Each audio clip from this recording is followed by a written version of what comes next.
저희의 믿지 않음을 이상히 여기셨더라. 이런 제목으로 마가복음 강의를 이어가겠습니다. 1절을 보면 그가 거기를 나와서 그의 고향으로 가시니 그의 제자들이 그를 따랐다. 이렇게 기록하고 있습니다.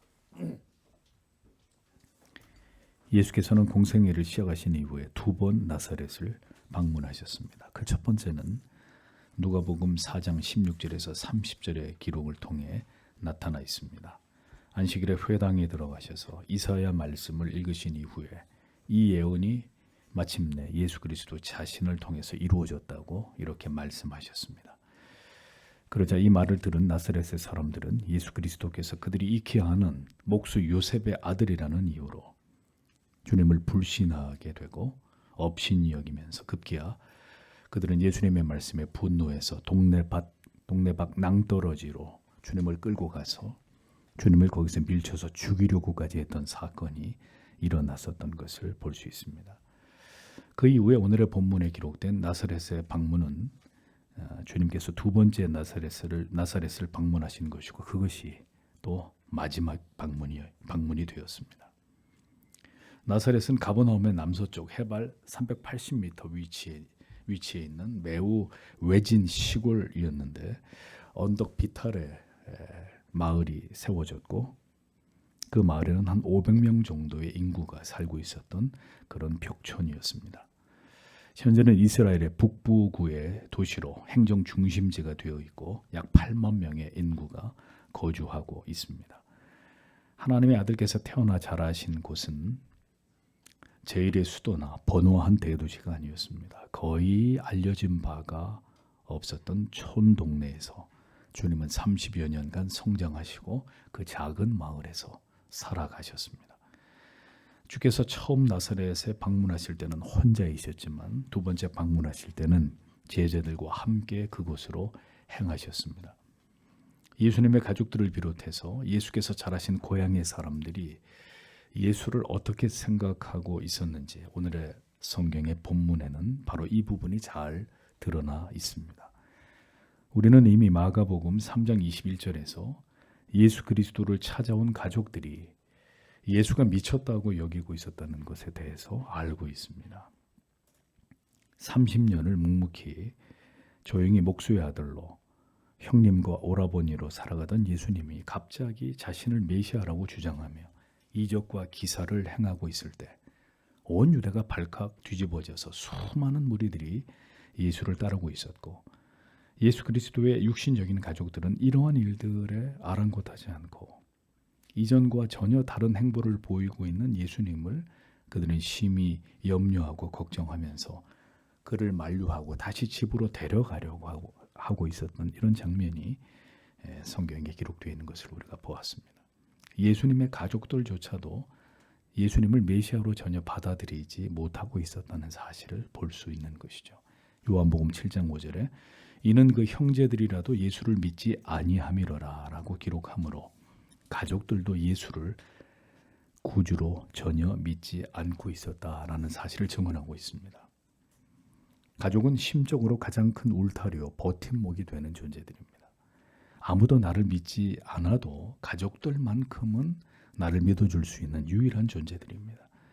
그런데 예수님께서 메시아 되심에 관해서만큼은 예수님의 육신의 가족들이라 할지라도 이것을 믿지 못했던 것을 보십시오. 예수님과 육체적으로 살과 피를 나눈 가족이라 형제들이라 할지라도 저절로 믿음이 생기는 것은 아니었습니다. 후에 성령을 통해서 그들이 믿음을 얻게 되었을 때 마침내 예수님의 육신의 가족들 또한 주가 메시아가 되심을 비로소 믿게 된 것을 성경은 우리에게 보여줍니다. 믿음의 조건은 결코 다른 것으로 말미암지 않습니다. 오직 성령이 우리에게 임하시고 예수를 나의 구주로 믿게 되는 믿음을 우리에게 선물로 주실 때 우리는 비로소 그 은혜로 예수를 주라 고백할 수 있을 뿐입니다. 믿음은 그런 것입니다. 오직 하나님께로부터 부어지는 것이고 그것은 인간의 어떤 선입견이나 고정관념이나 자신의 생각이나 고집의 영역 밖의 것입니다. 모든 것을 초월해서 믿어지게 하시는 역사가 없이는 아버지가 믿는 하나님이라고 해서, 어머니가 믿는 예수 그리스도라고 해서, 형님이나 동생의 신앙에 의해서 아내나 남편의 혹은 내가 사랑하는 사람의 신앙 때문에 저절로 믿어지는 것은 결코 아니라는 것입니다. 당신에게 예수 그리스도가 구주 되심을 믿어지게 만드시는 성령의 역사, 오직 하나님의 택하신 자녀에게 주어지는 그 믿음으로만 우리는 예수를 구주로 믿게 되는 것입니다. 그렇지 않으면 이제 성경을 통해 보듯 무엇으로도 믿음을 가질 수 없으며 예수를 결국 구주로 믿지 않으려는 온갖 변명과 핑계로 결국 불신앙을 고집할 수밖에 없는 것이 바로 불신자의 모습이라는 것을 성경은 우리에게 분명하게 보여주고 있습니다. 2절을 보겠습니다. 안식일이 되자 그가 회당에서 가르치기 시작하셨다. 그의 가르침을 들은 많은 사람이 놀라서 말하였다. 이 사람이 어디서 이런 것을 얻었느냐? 그에게 주어진 지혜와 그의 손에 의하여 행해진 이런 능력들이 무엇이냐? 이렇게 기록되어 있습니다. 주님은 두 번째로 나사렛에 방문하셔서 첫 번째 방문과 마찬가지로 회당에 가셔서 안식일에 말씀을 전하셨습니다. 어디서도 들을 수 없는 말씀을 권세 있게 선포하신 주님에 대해서 나사렛 사람들이 보여준 반응을 보십시오. 많은 사람들이 주님의 말씀을 듣고 놀랐다고 했습니다. 놀라다라고 번역된 에크플레소라는 이 헬라어는 긍정적인 놀람과 부정적인 놀람 두 가지 경우에 다 사용된 단어인데 여기서는 부정적인 놀람으로 사용이 되었습니다. 주님의 말씀을 듣고 놀라기는 했지만 그 놀람은 당신 같은 천한 출신의 신분인 자가 어떻게 이런 탁월한 가르침을 우리에게 전할 수 있다는 말이냐, 이런 의미의 부정적 놀람이었습니다. 이 사람이 어디서 이런 것을 얻었느냐, 이 사람의 많은 지혜와 그 손으로 이루어지는 이 권능이 어찌 됨이뇨. 보십시오. 이 구문에서 이 사람이라고 두 번 거듭 표현하고 있습니다. 이 지시대명사의 반복은 예수 그리스도를 매우 경멸하고 얕잡아 보는 말투입니다. 당신 같은 자가 어떻게 이런 비범한 가르침을 전할 수 있는지 매우 경멸하고 의심하는 투의 말들을 던지면서 예수께서 가지신 그 지혜와 권능에 대해서 매우 부정적이고 회의적인 태도로 그들은 이것을 노골적으로 나타내고 있었던 것입니다. 한마디로 말도 되지 않는다는 것입니다. 너 같은 주제에 도대체 어디서 무엇을 주워 듣고 어떤 재주를 얻어서 우리를 지금 기만하려고 하는 것이냐, 이러한 어투로 예수님을 모욕하고 있었던 것입니다. 그들은 분명 회당에서 전하시는 주님의 말씀에 그 탁월함에 그 지혜와 권능에 거듭 놀라고 있었습니다. 그러나 주님을 메시아로 인정하고 싶은 마음은 그들 중에 누구에게도 존재하지 않았습니다. 한마디로 매우 놀랐지만 그들이 아는 예수에게서 그런 능력과 권세와 지혜가 나타날 리가 없었기 때문에 그들은 그들이 보고 들은 모든 것을 총체적으로 부정하면서 이것에 대해서 매우 경멸스럽게 여기고 있었던 것입니다. 사람들은 믿고 싶은 것만을 믿으려고 합니다. 그들 눈앞에 아무리 진실이 있어도 하나님께서 그 존재하심을 드러내도 그것을 인정하고 받아들이려고 하지 않습니다. 바로 이것이 불신자, 불택자들의 특징이라는 것을 성경은 우리에게 보여주고 있는 것입니다. 믿음을 갖게 되는 것은, 예수를 구주로 믿게 되는 것은 우리의 의지적 결단과 결과물이 결코 아닙니다. 믿어지도록 성령께서 우리에게 믿음을 선물로 주시지 않으면 예수를 구주로 믿을 수밖에 없는 아무리 많은 증거들을 자연을 통해서 성경을 통해서 우리에게 보게 해 주시더라도 결국 예수를 믿을 수 없게 되는 것입니다. 아니, 믿고자 하는 마음조차도 생겨나지 않게 되는 것입니다. 요한복음 6장 44절과 65절은 각각 이렇게 기록되어 있습니다. 나를 보내신 아버지께서 이끌지 아니하면 아무라도 내게 올 수 없으니 오는 그를 내가 마지막 때에 다시 살리리라. 또 가라사대 이러므로 전에 너희에게 말하기를 내 아버지께서 오게 하여 주지 아니하시면 누구든지 내게 올 수 없다 하였노라. 하나님 아버지께서 예수 그리스도께로 성령을 통해 이끌어오지 않으면 제발로 예수를 믿겠다고 올 수 없다는 말씀을 주님은 분명히 하셨습니다. 요한복음 10장 26절 27절에는 너희가 내 양이 아님으로 믿지 아니하는도다. 내 양은 내 음성을 들으며 나는 저희를 알며 저희는 나를 따르느니라 라고 분명히 말씀하셨습니다. 그러므로 성도 여러분, 복음은 모두를 위한 말씀이 아닙니다. 오직 하나님의 예정하심 가운데 하나님의 자녀가 될 자들에게 임하고 믿어지고 감격하게 되고 감사하게 되는 그 마음에 담겨지게 되는 것입니다. 이스라엘 백성들이 하나님의 살아 역사하시는 능력을 체험하지 못해서 금송아지를 만들어 숭배했나요? 예수 그리스도를 직접 보았고 그분의 말씀을 친히 들었어도 말도 되지 않는 자신들의 고정관념과 어리석은 생각과 고집에 사로잡혀 예수를 부정하고 멸시하고 업신여겼던 이 나사렛 사람들의 모습을 보십시오. 믿음은 이성적 추론의 결과로서 획득되는 것이 결코 아닙니다. 오직 하나님의 죄인들을 불쌍히 여기는 자기 백성들을 사랑하시는 그 은혜와 사랑에 의해서 이루어지는 것일 뿐입니다. 3절을 보십시오. 이 사람은 마리아의 아들 목수가 그리고 야고보와 요셉과 유다와 시몬의 형제가 아니냐. 그리고 그의 자매들이 여기에 우리와 함께 있지 않느냐. 그래서 그들이 그에게 걸려 넘어지고 있었다. 이렇게 기록되어 있습니다.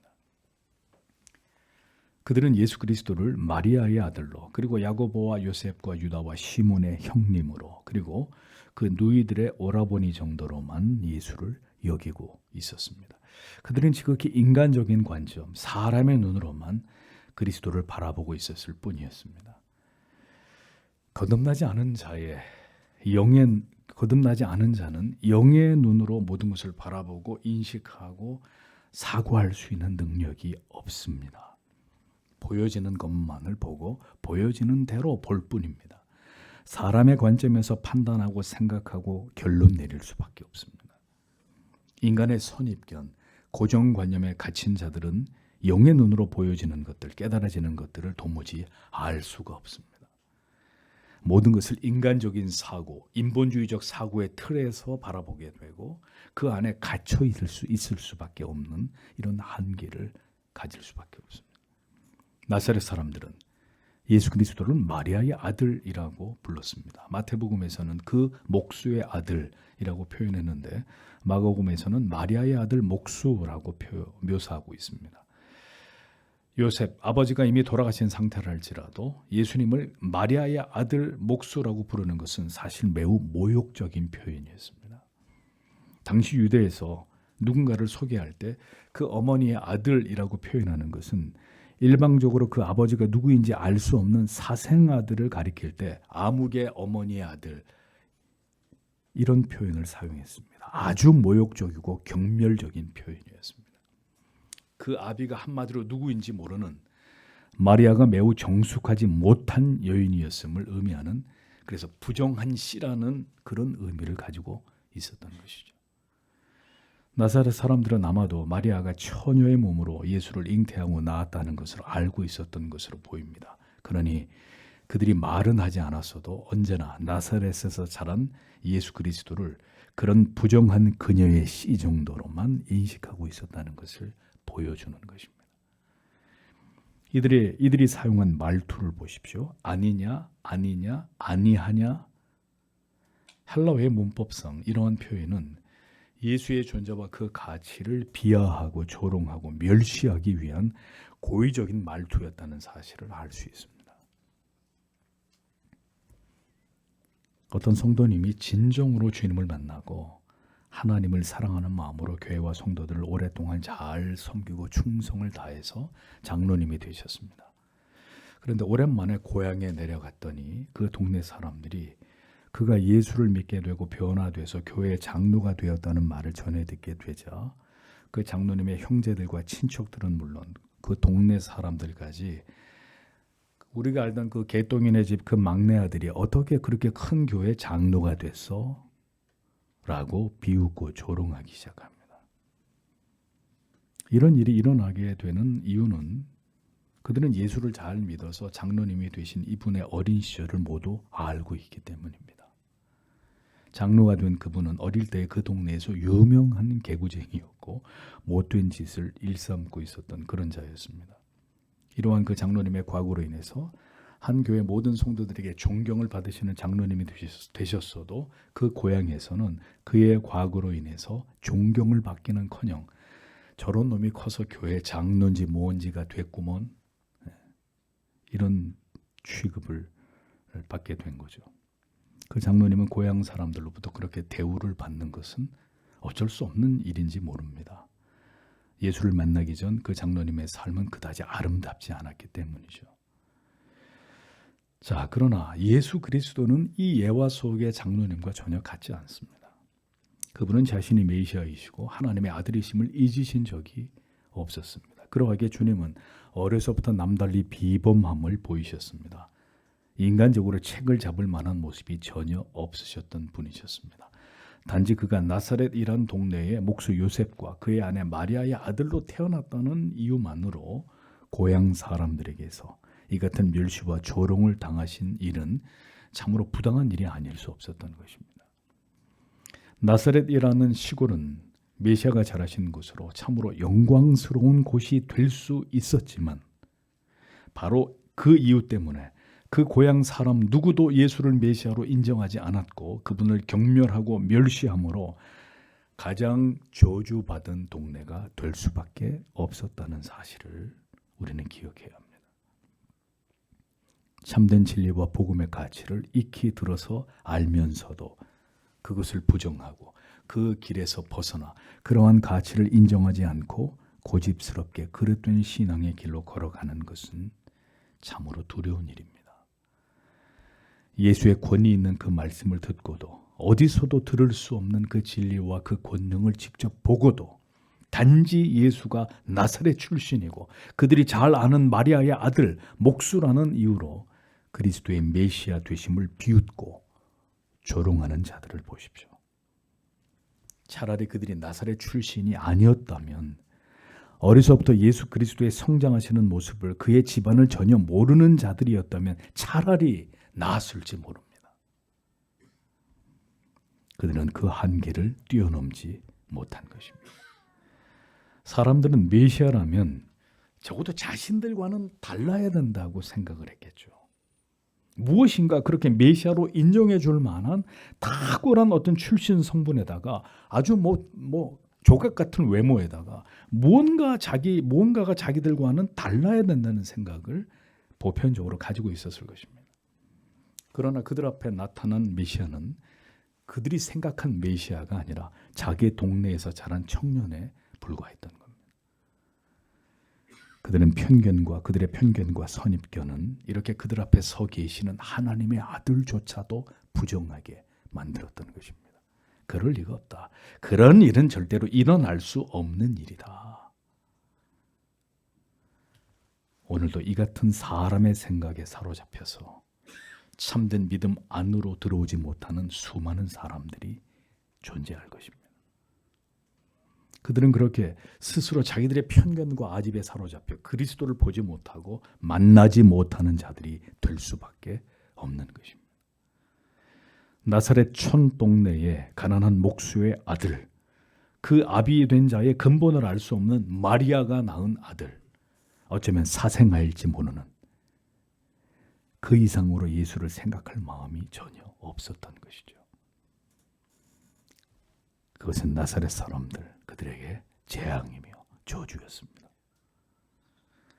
사람의 선입견과 고정관념이라는 것이 얼마나 무서운지를 보십시오.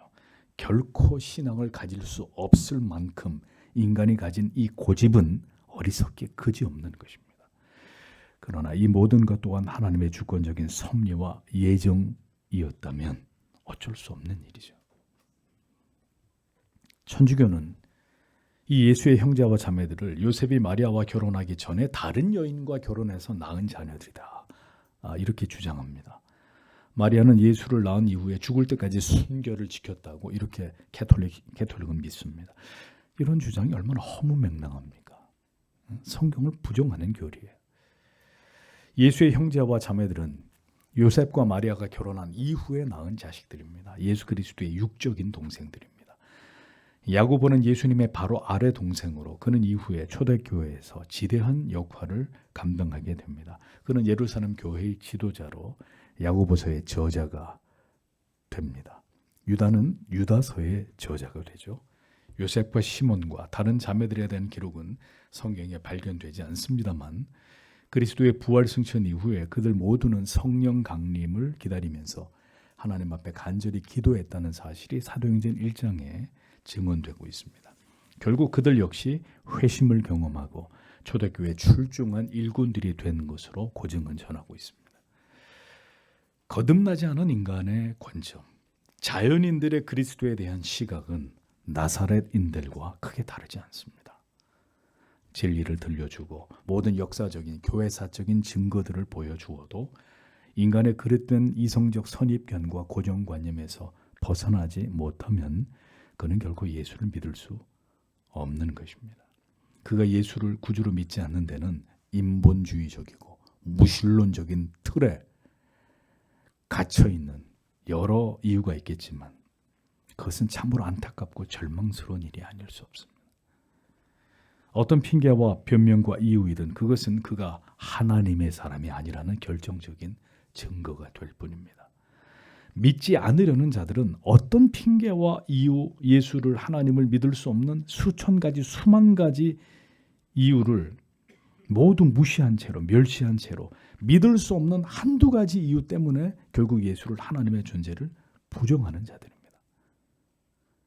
믿을 수 있는 수만 가지의 이유가 자연을 통해 특별 계시인 성경을 통해 빼곡히 채워져 있는데도 내 생각에 이런 이유 때문에 믿을 수 없다는 한두 가지 이유 때문에 끝까지 예수를 믿으려고 하나님을 인정하려고 하지 않습니다. 이게 얼마나 어리석은 일입니까?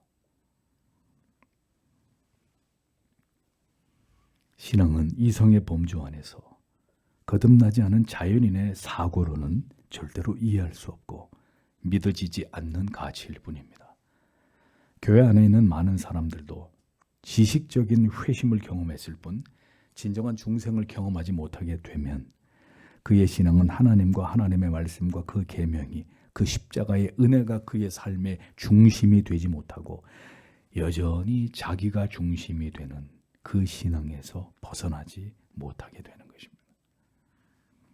그 증거는 그가 전혀 성령의 통치를 따르지 않고 있음을 통해 나타나게 되는 것입니다. 한마디로 주의 명령과 율례와 법도를 무시한 채로 자기 자신만의 종교 생활을 고집하는 것으로 다 드러나게 되는 것입니다. 그는 구원받은 그리스도인이 아닙니다. 예수를 경멸하고 멸시하는 그 모든 그들의 논리 끝에 그들이 내린 결론은 이것이었습니다. 예수를 배척한지라. 배척하다라고 번역된 에스칸달리존토. 이 뜻은 그들이 걸려 넘어지고 있다. 배척하다 이 한글의 의미와는 좀 다릅니다. 그들이 걸려 넘어지고 있다 이런 뜻입니다. 마치 덫에 걸려들듯이 나사렛의 사람들은 예수 그리스도에게 걸려 넘어지고 있었다 이런 뜻입니다. 누군가에게는 예수 그리스도가 이 영광스러운 복음의 내용이 도무지 믿을 수 없고 믿겨지지 않는 그저 경멸과 혐오의 대상이 될 수 있는데 그렇게 되면 그가 바로 이 복음에 걸려 넘어지는 자가 되는 것입니다. 베드로전서 2장 7절과 8절에 그러므로 믿는 너희에게는 보배이나 믿지 아니하는 자에게는 건축자들의 버린 그 돌이 모퉁이의 머릿돌이 되고 또한 부딪히는 돌과 거치는 반석이 되었다 하니라. 저희가 말씀을 순종치 아니함으로 넘어지나니 이는 저희를 이렇게 정하신 것이라. 이렇게 기록되어 있습니다. 저희가 말씀을 순종치 아니함으로 넘어지나니 이는 저희를 이렇게 정하신 것이라. 성경은 나사렛 사람들이 예수를 배척한 것을 도리어 그들이 덫에 걸려 넘어진 것이라고 묘사하고 있습니다. 그들은 분명 그들이 어려서부터 잘 알았던 예수였지만 그분의 말씀에서 신적인 권능과 지혜를 보았지만 그럼에도 불구하고 그들은 그들이 보고 들은 것을 부정하고 있었습니다. 인정하고 싶지 않았던 것입니다. 그런 일은 일어날 수 없고 일어나지 말아야 한다고 믿고 싶었던 것입니다. 가난한 목수의 아들에게서 그들이 잘 알던 그 평범한 집안에서 자란 아이가 이제껏 본 적이 없는 선지자처럼 위대한 랍비처럼 그렇게 말하고 그런 위험을 보여서는 안 된다고 그렇게 여기고 싶었던 것입니다. 예수를 만나지 못한 사람들, 올바른 복음과 교리와 신앙을 통해서 참된 믿음의 길로 인도함을 받고도 그것을 거절한 모든 사람들은 복음 때문에 자신들이 가진 고정관념과 진리에서 빗나간 사람의 생각 때문에 결국 덫에 걸려 넘어지는 자들이 될 수밖에 없다는 것을 진리는 우리들에게 보여주고 있습니다. 여러분은 어떤 선입견에, 어떤 인간적인 고정관념에 아직도 사로잡혀 계십니까? 개혁신앙과 신학을, 교리를 오랜 시간 동안 접하셨음에도 그것이 이제껏 여러분이 가지고 있던 신앙과 지식과 충돌을 일으킬 때 이것을 말씀과 교리 안에서 더 분명하게 확인해 보려고 하기보다는 우리가 가지고 있었던 수십 년 된 그 화석화된 그릇된 신앙의 믿음의 틀에서 우리가 벗어나지 못한 채로 이 개혁파 정통주의의 신학과 신앙에 대해서 우리가 여전히 반신반의하고 있는 것은 아닌지 돌아볼 필요가 있습니다. 무엇인가 기존에 내가 가지고 있는 신앙의 지식이나 체험에 그것에 반한 말씀을 듣게 될 때 우리의 무지함을 인정하고 돌이키기보다는 새로 깨닫게 된 그 진리를 배척하고 받아들이지 않으려고 하는, 여기에 대해서 반발하려고 하는, 우리에게 오래된 지식과 체험에만 기대서 진정한 신앙의 가치들을 외면하고 부정하려고 하는 마음을 혹시 우리가 가지고 있지 않은지를 돌아볼 필요가 있다는 것입니다. 이것이 바로 우리 안에 있는 인본주의입니다. 사람의 생각과 관점에 여전히 집착하고 있는 불신앙적인 요소가 될 수 있다는 사실을 깊이 생각해 보셔야 합니다. 내가 아는 하나님은 그런 분이 아니고 내가 알고 있는 구원관이나 믿음은 그토록 엄격하지 않다는 그런 이유로 기독교의 구원과 믿음과 영생은 축복은 그런 게 아니라고 부정하고 싶은 마음을 여전히 우리가 품고 있는 것은 아닌지, 우리의 생각은 성경에서 벗어난 우리의 오래된 지식은 결코 중요한 것이 아닙니다. 모든 것은 성경을 통해서 진리를 통해서 증명되고 드러나기 마련입니다. 더 깊이 성경을 연구하면 반드시 그 속에서 답을 찾을 수 있고 무엇이 진리인지를 알 수 있습니다. 그럼에도 불구하고 무서운 것은 이미 고착되어 버린 우리의 아집입니다. 우리를 이토록 단단하게 만들어버린 고정관념, 우리의 편견입니다. 이것이 깨어지지 않고는 결코 바른 진리, 참된 믿음 안으로 들어갈 수 없다는 사실을 우리는 엄중하게 생각해 볼 수 있어야 합니다.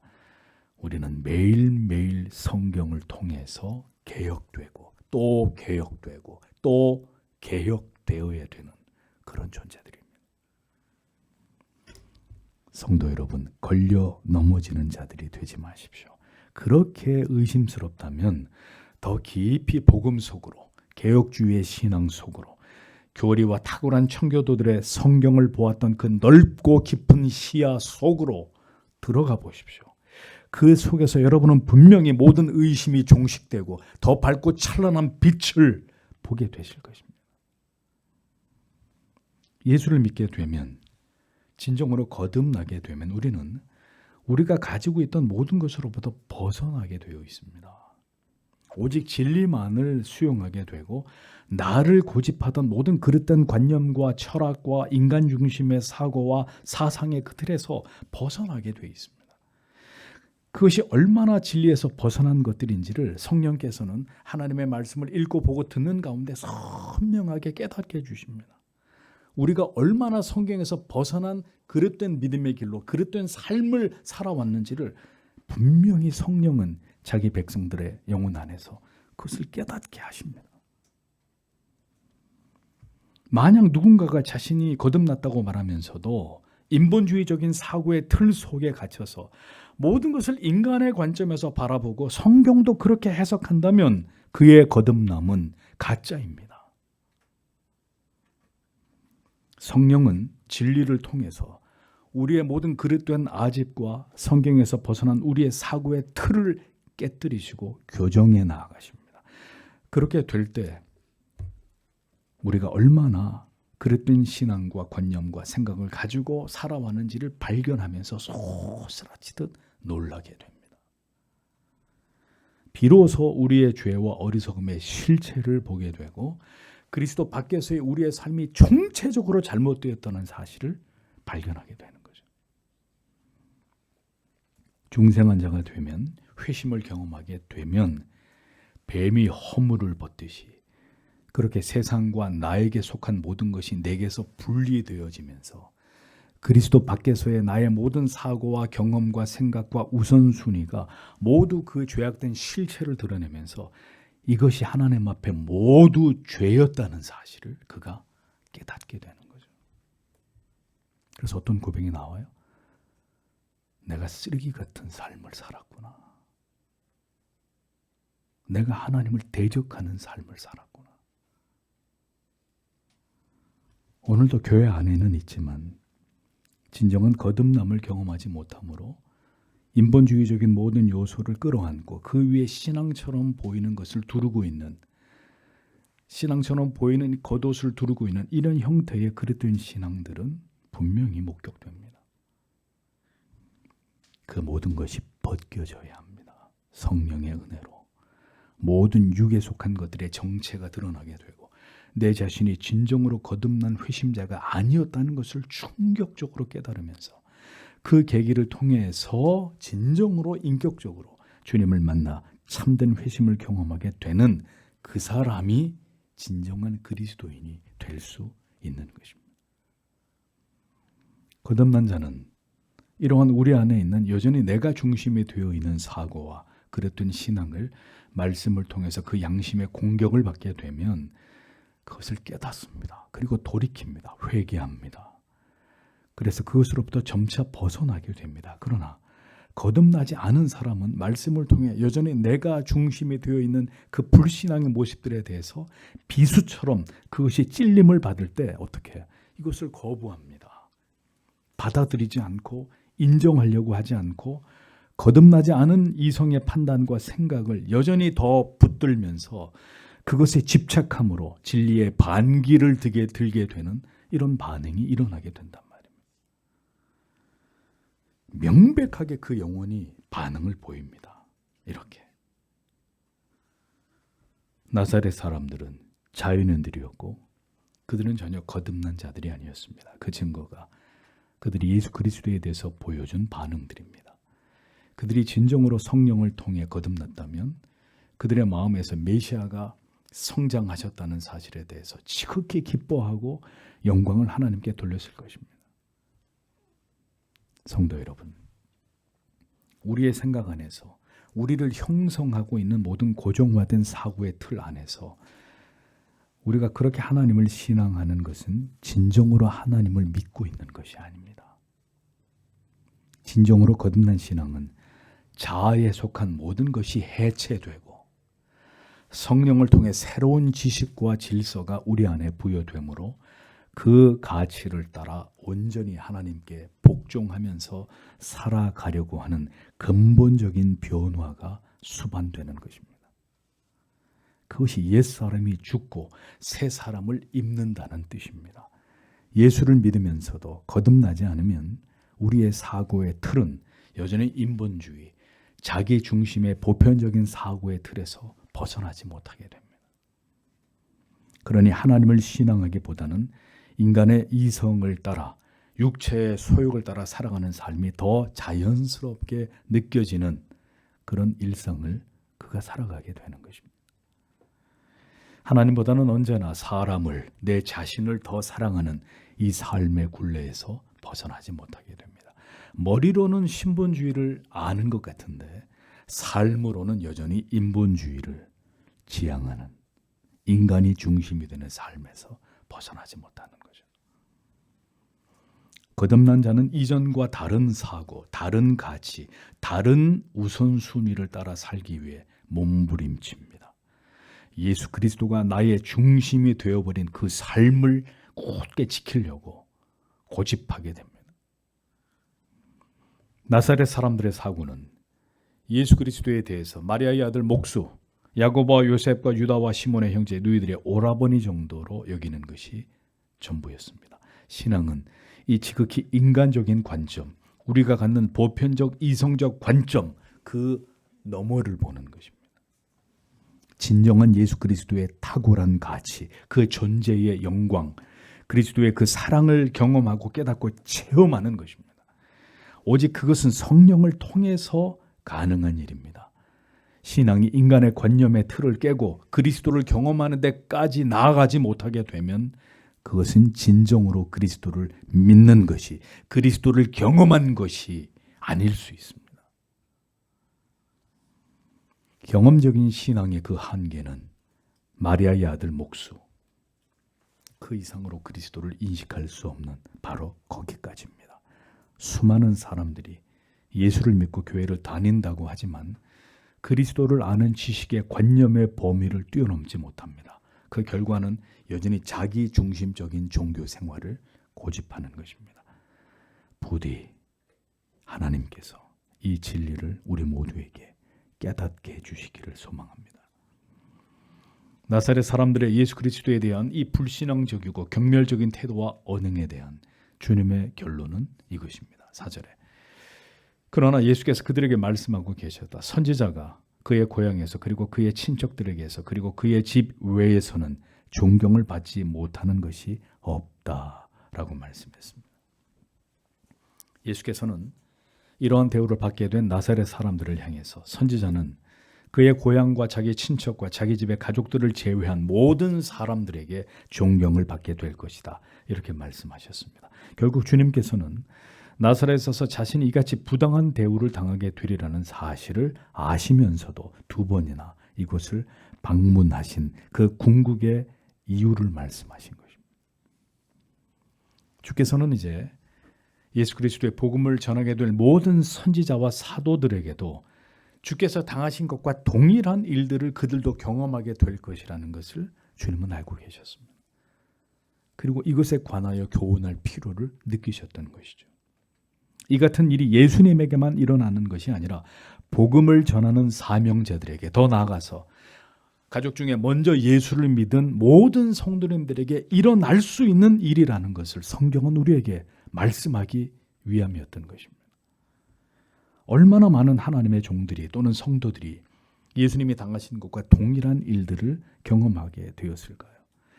그들 모두에게 주님은 자신도 이 같은 일을 당하신 것을 말씀하심으로써 그들 모두를 위로하고자 하신 것입니다. 왜 이런 일이 일어나는 것일까요? 선지자가 나고 자란 출신 지역의 사람들이나 그의 모든 과거를 아는 그의 친족들 그리고 가족들의 눈에는 그리스도를 비롯한 선지자들이 하나님이 세우신 종으로 여겨지기보다는 그저 자기가 익히 알고 있는 그런 친척으로, 그런 사람으로 밖에 인식되지 못하는 한계를 가지고 있기 때문입니다. 아버지와 남편으로 아들로만 생각하면 목사인 저의 가족들 역시 아무런 은혜를 받지 못할 것입니다. 아버지가 아니고 남편이 아니고 아들이 아닌 하나님의 말씀을 대언하여 전하는 설교자로, 목사로 여길 때 목사의 가족들도 은혜를 받고 신앙생활을 할 수 있는 것입니다. 예수님께서는 자신을 하나님의 아들 메시아로 전혀 여기지 않고 나사렛에서 자란 목수의 아들, 우리의 형님과 오라버니 정도로만 생각하던 모든 자신의 고향 사람들과 가족들에 대해서 이 같은 말씀을 하신 것을 볼 수 있습니다. 예수님 자신뿐만 아니라 이후로 주의 복음을 전파하게 될 많은 사도들이나 구약의 선지자들도 그들이 평범한 인간으로서 하나님의 부르심을 받았기에 이러한 한계가 그의 주변의 사람들로부터 드러날 수밖에 없다는 것을 말씀하셨습니다. 우리는 하나님이 세우신 질서와 권위에 복종할 수 있어야 합니다. 남편이라 할지라도 그 이전에 주께서 교회를 통해 주신 거룩한 직분이 있다면 그것을 존중하고 그 사명을 잘 감당하도록 존경하고 도우며 복종하는 신앙의 자세들이 직분자들의 가족들에게 필요한 것입니다. 때가 되어 여러분 중에 장로님이 세우시게 될 때 여러분은 그분을 하나님이 이 교회에 세우신 하나님의 일꾼으로 여겨야 할 것입니다. 인간적으로 그의 허물과 부족을 생각하면서 어떤 선입견과 고정관념을 가지고 바라볼 것이 아니라 하나님이 세우신 하나님의 종으로 교회를 위한 직분자로 존경하고 순종하고 따라야 되고 함께 하나님의 나라를 위해 협력해 나갈 수 있는 이런 신앙의 성숙함이 필요하다는 것입니다. 사람의 관점으로 영광스러운 하나님의 나라를 섬기는 일은 불가능합니다. 온전히 변화되지 않으면 우리가 가장 옳고 가장 거룩하다고 생각하는 모든 것조차도 하나님이 보실 때는 추악함이 될 수 있습니다. 주기철 목사님이 심호하시던 산정현 교회에는 조만식 장로님이 계셨습니다. 주기철 목사님은 그런데 오산학교 교장이었던 조만식 장로님의 아들 같은 제자였습니다. 조만식 장로님이 산정현 교회로 주기철 목사님을 청빙하고자 할 때 주 목사님께 찾아가서 무릎을 꿇고 주 목사님께 청빙을 허락해 달라고 청한 것은 유명한 일화입니다. 주 목사님이 당시 은사님이셨던 조 장로님에게 제발 편히 앉으시라고, 제 앞에서 이러지 마시고 제발 무릎을 풀으시고 편히 앉으시라고 여러 번 말씀을 드렸는데도 조 장로님은 사양하시면서 이렇게 얘기를 했죠. 목사님은 이제 저의 제자가 아니라 하나님의 종이십니다. 저는 목사님을 돕는 장로일 뿐입니다. 이렇게 말씀하시면서 끝까지 무릎을 꿇고 청빙을 허락해 주실 것을 청했다고 합니다. 또 하나의 예화가 있습니다. 어느 주일에 장로님이 예배를 드리려고 집에서 나가시는데 갑자기 조만식 장로님 댁에 손님이 찾아오셨습니다. 그와 잠시 이야기를 나누다가 그만 장로님은 예배 시간에 늦게 교회에 도착을 하게 되었습니다. 조 장로님은 문을 열고 조용히 들어와서 자리에 앉아서 예배를 드리려고 했는데 설교를 하시던 주 목사님이 설교를 중단하고 장로님 오늘 의자에 앉지 마시고 뒤에 서서 예배를 드리십시오 하고 호통을 쳤습니다. 아들 같은 목사님의 말에 그러나 조 장로님은 즉시 순종을 하셨습니다. 예배가 끝나고 주기철 목사님은 모든 성도들 앞에서 조만식 장로님을 앞으로 불렀습니다. 그리고 기도를 하라고 말했습니다. 조 장로님은 눈물을 흘리면서 이렇게 기도를 하셨습니다. 하나님, 이 죄인의 잘못을 용서하여 주옵소서. 이 죄인이 애국 운동을 한답시고 주일에 사람을 만나다가 하나님을 만나는 예배 시간에 늦고 말았습니다.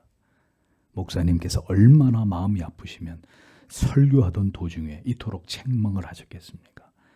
하나님의 종의 마음을 아프게 한 죄를 용서해 주시고 은혜스러운 설교를 듣는 교인들이 은혜 받는 것을 방해한 이 죄인을 용서해 주시옵소서. 조 장로님은 눈물을 흘리면서 진심으로 통회하셨고 온 교인들이 눈물을 흘리면서 함께 회개를 했다고 그 교회 역사는 전하고 있습니다. 신앙은 바로 그 가치에 눈을 뜨는 것입니다. 하나님의 통치, 하나님의 권위, 하나님이 세우신 질서, 하나님이 행하시는 일만을 생각하는 것입니다. 인간의 관점과 생각과 판단에 따라 어떤 일들을 도모하거나 생각하지 않고 이 모든 것 위에 역사하시는 하나님만을 생각하는 것입니다. 하나님의 법을 가장 중요하게 여기는 것입니다. 그것이 진정으로 하나님이 중심이 된 참된 신앙의 모습입니다. 진정한 하나님의 사람들은 사람을 결코 보지 않습니다. 하나님만을 바라봅니다. 하나님의 세우신 권위와 질서를, 그 법을 존중하고 지키고 기꺼이 순복합니다. 사람의 관점 안에서는 거듭나지 않은 영혼으로는 그리스도의 가치를 온전히 인식할 수 없습니다. 인간의 눈에 씌워진 이성 안에서만 진실을 파악하고자 하는 자들은 그 꺼풀이 벗겨지지 않으면 절대로 그리스도를 만날 수도 알 수도 없게 됩니다. 참 신앙의 도를 쫓아갈 수 없습니다. 사람의 눈으로만 모든 것을 바라보고 판단하기에 항상 넘어지고 시험에 들고 상처를 받는 일들이 반복되는 것입니다. 5절과 6절을 보겠습니다. 그래서 그가 거기서 아무 능력도 계속 행할 수 없었다. 적은 병자들에게 그가 손들을 얹으셔서 고치신 것을 제외하고, 그리고 그가 그들의 불신앙 때문에 놀라고 있었다. 그래서 그가 주변의 마을들을 가르치시며 다니고 계셨다. 이렇게 적고 있습니다. 주님께서 나사렛에서 아무런 능력도 행하실 수 없는 상태가 지속되었다고 성경이 기록을 합니다. 그리고 단지 적은 무리의 병자들만 안수하셔서 고치신 일이 전부였을 뿐이라고 말하고 있습니다. 그 주된 이유는 앞에 기록된 말씀을 통해 보듯이 그들 중 누구도 그곳에서 자란 마리아의 아들 목수로밖에 이렇게 예수를 여기지 않던, 예수를 절대로 구주로 믿으려고 하지 않았기 때문이라는 것입니다. 이는 우리에게 매우 중요한 부분을 시사하고 있습니다. 사람들에게 믿음이 없을 때, 믿고자 하는 마음이 없을 때, 믿음을 갖고자 하는 마음이 전혀 없는 곳에서 복음의 역사는 일어나지 않는다는 사실을 우리에게 보여주는 것입니다. 하나님께서는 믿지 않으려고 하는 자들을 억지로 구원하시거나 그들 안에서 역사하시지 않습니다. 즉 믿음을 갖고자 하는 마음이 전혀 없는, 단지 다른 목적과 이유 때문에 그저 교회를 다니기만 할 뿐인 그 완고함과 강팍함으로는 결코 그가 구원에서 멀리 떨어져 있는 유기된 자임을 스스로 드러내게 될 뿐입니다. 믿음을 주시는 주체가 하나님이심에도 믿음이 없는 곳에서는 어떤 복음의 역사도 일으키지 않으신다고 말씀하시는 것은 그만큼 믿고자 하지 않는 유기된 자들의 그 마음의 악함을, 완악함을 더 강조하기 위함입니다. 바꾸어 말하면 하나님께서는 믿음을 선물로 주고자 하시는 자에게 반드시 그의 영혼을 낮추셔서 간절히 하나님의 긍휼과 자비를 구하면서 자기의 죄의 문제를 해결받기 위해서 지극히 가난한 심령으로 하나님 앞에 엎드리게 하신다는 것을 우리는 정확히 알고 있어야 합니다. 회심에 이른 자들의 특징은 자신의 실존을 정확히 알고 간절히 하나님 앞에 긍휼과 자비를 구할 만큼 그 영혼이 낮아진 상태에 이른 자들입니다. 회심의 때가 아직 멀었거나 혹은 회심과 관련이 없는 사람일수록 그는 복음에 대해서 전혀 목말라 하지 않고 예수 그리스도를 알고자 하며 어떤 노력도 하지 않는 모습으로 일관하는 것입니다. 잘 들으십시오. 그래서 여러분들이 예수를 믿은 지 10년이 됐든 20년이 됐든 일주일 내내 이 하나님의 말씀을 펼쳐서 읽고자 하는 마음이 전혀 들지 않는다. 하나님 앞에 나아가서 기도하면서 나의 죄를 회개하고 하나님을 더 깊이 만나기 위해서, 내 믿음이 깊어지기 위해서 기도하고 싶은 마음이 전혀 생기지 않는다. 교회를 20년을 30년을 다녔는데도 내 신앙이 그렇다. 신자 아닙니다. 그 사람 거듭난 하나님의 사람 아니에요. 그렇게 될 수가 없단 말입니다. 신자의 심령은.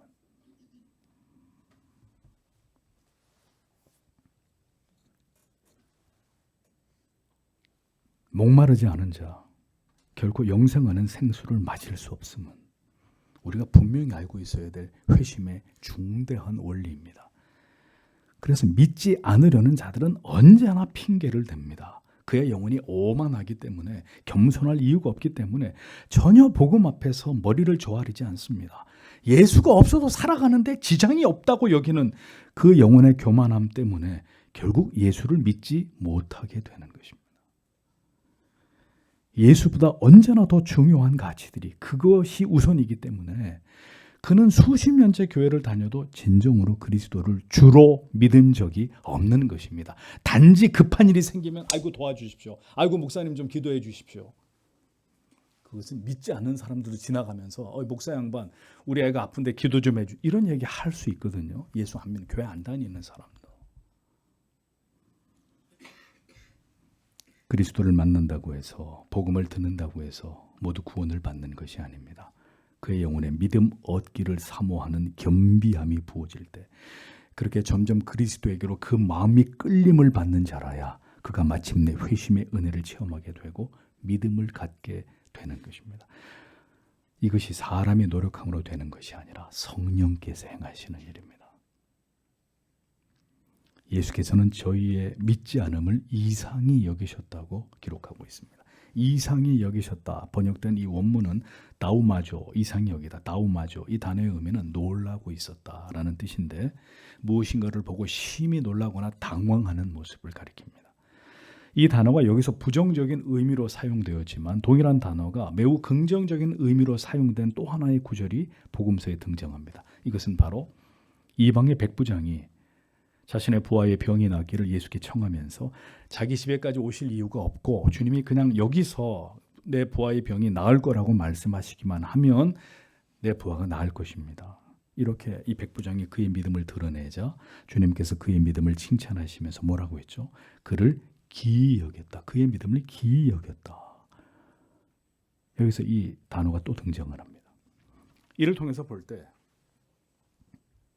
믿을 수 있는 모든 증거를 제시해도 결국 믿지 않는 영혼에 대해서 주님은 기이하게 여기시는 것이고 또 너무나 탁월한 믿음으로 어떤 의심도 없이 하나님을 신뢰하면서 반듯한 믿음의 길을 누구도 흉내낼 수 없는 그 믿음의 좁은 길을 걸어갈 때 역시 이것을 또 하나님께서 기이 여기신다는 것입니다. 절대로 어떤 것 복음의 어떤 하나님의 말씀의 증거를 제시해도 절대로 안 믿으려고 하는 사람도 그 영혼도 하나님이 기이 보시고 탁월한 믿음으로 어디에서도 볼 수 없는 그런 믿음으로 하나님을 신앙하는 자의 영혼도 하나님은 기이 보신다는 거예요. 살면서 우리는 어떤 일로 하나님을 기이 여기시도록 할 수 있을까요? 그토록 오래 교회를 다니고 이토록 분명한 복음을 듣고도 끝내 회심을 하지 않은 교회 안에 있었던 불택자들, 가라지 같은 영혼에 대해서도 주님은 분명히 그를 기이 여기실 것입니다.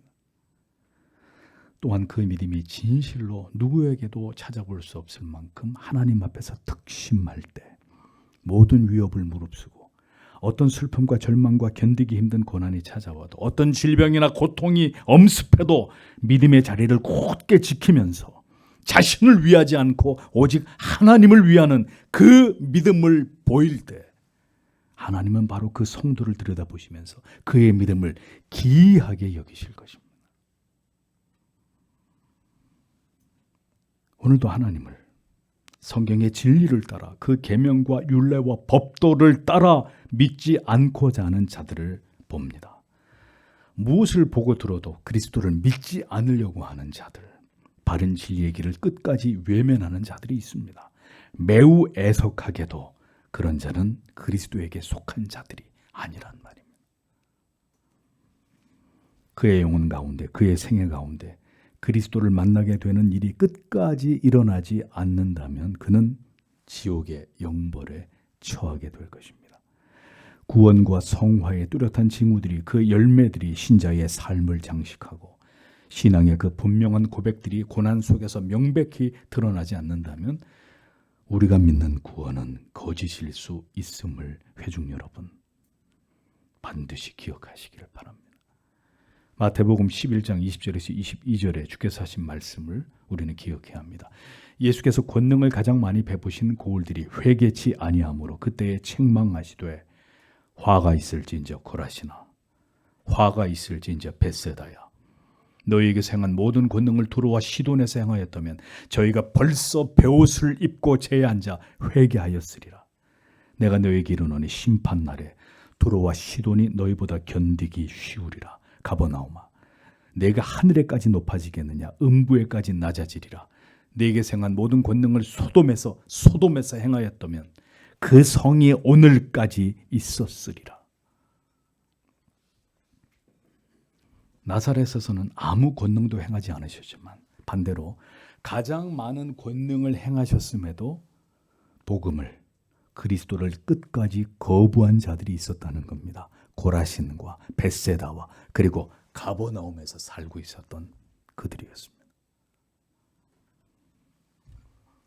복음을, 진정한 진리의 말씀을 여러분이 수없이 들었다는 것은 그에 대해서 분명히 믿음으로, 신앙의 분명한 고백으로 화답해야 되는 매우 중요한 책임이 여러분에게 따른다는 사실을 이 성경의 진리는 우리에게 분명하게 가르쳐주고 있습니다.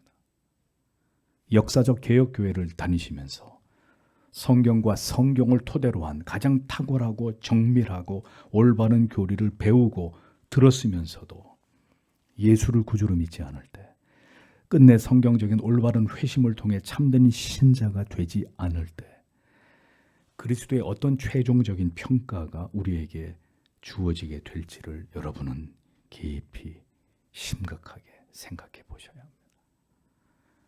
거짓된 복음을 듣고 넓은 길로 가는 자들과 달리 참된 복음과 교리를 배우면서 좁은 길로 행한 여러분들 가운데 끝내 올바른 믿음의 길로, 구원의 길로 행하지 못하고 미끄러지는 자들에 대해서 하나님의 어떤 지엄한 징계와 책망이 그에게 따르게 될지를 우리는 깊이 생각해 봐야 합니다.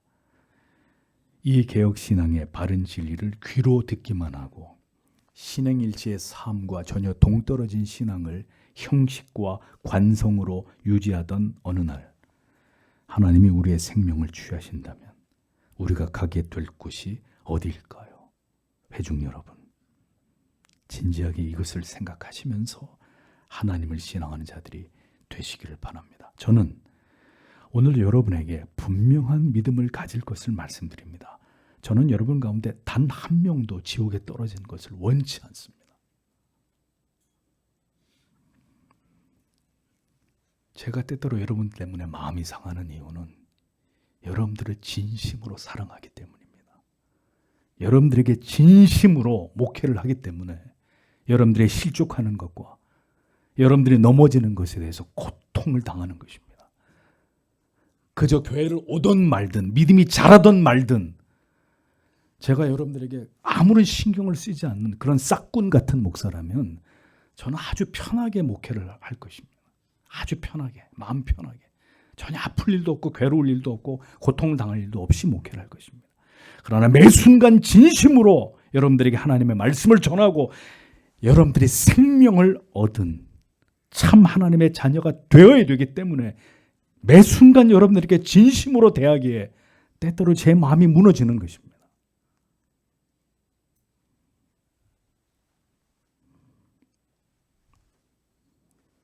여러분 모두가, 여러분들의 자녀들이 이 마지막 때 진정으로 구원받은 하나님의 자녀가 되기를 바랍니다.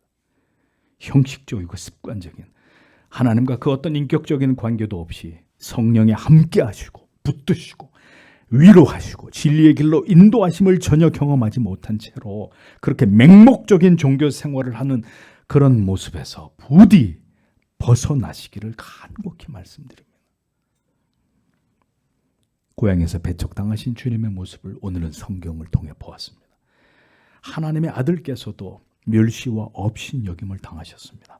하나님의 아들을 보고도 그를 믿지 못하는 그런 인생들을 우리는 오늘 성경 속에서 대면하게 됩니다. 믿음이 무엇인지를 생각하십시오. 우리는 어떤 부류에 속한 자들인지를 깊이 사유해 보십시오.